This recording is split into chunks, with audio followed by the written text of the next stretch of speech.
When you're considering purchasing your next watch, what is it that attracts you to a specific model? What kind of watch collector are you really? Does it matter what's on the inside more than what's on the outside? Or are you an out-to-in kind of watch collector? Is the exterior the most important part to you? I know exactly what kind of watch collector I am now. I didn't always know. But understanding what really appeals to you in a watch will kind of decide for you as to what kind of watch collector you should be. Maybe not the watch collector you currently are, to be honest. Because quite often we get caught up in the marketing, and there's a lot of marketing aimed at selling us what's inside a watch, because they can't really show that all that well in traditional marketing materials. You can tell someone that this has got a better movement than this, but I mean, you can show a picture. Some movements are far more adorned than others, doesn't necessarily make them better. So you need someone to really sell you on the fact that having that better movement makes a difference. It's very easy to show how beautiful a watch is on the outside. Very easy. So that's not something that's really pushed all that often.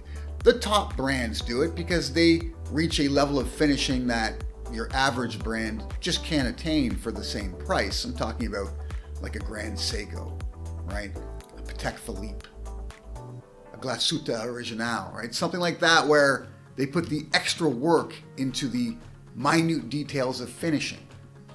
And that's easy. You can see it, right? You could see it. And in the marketing materials, they'll draw you to it. But it's something you could just see with the naked eye. You can walk into a watch store and you can notice that, oh, that watch shines more than that one. But when it comes to selling the movement, it's a whole different story. And we are battered with information about the different types of movements, the different places they're made, the histories behind them, what makes a certain movement superior to another. But in the end, does being a little more accurate make a difference when it's on your wrist? Does a well-finished, adorned movement without a display case back really matter to you?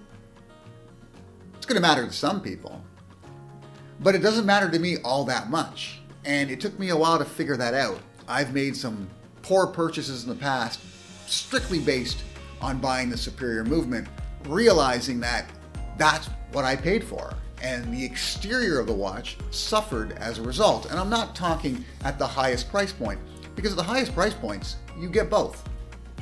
So that's not even really a factor. You get it all when you're really paying up. But in the affordable range, you've got to make a decision as to what's most important to you, because every company's got to sacrifice somewhere to give you exceptional quality in at least one of the relevant categories. And for me, I'd rather pay for the finishing, the case, and the dial versus the movement's finishing, and its accuracy. What do you prefer paying for? Let me know in the comments.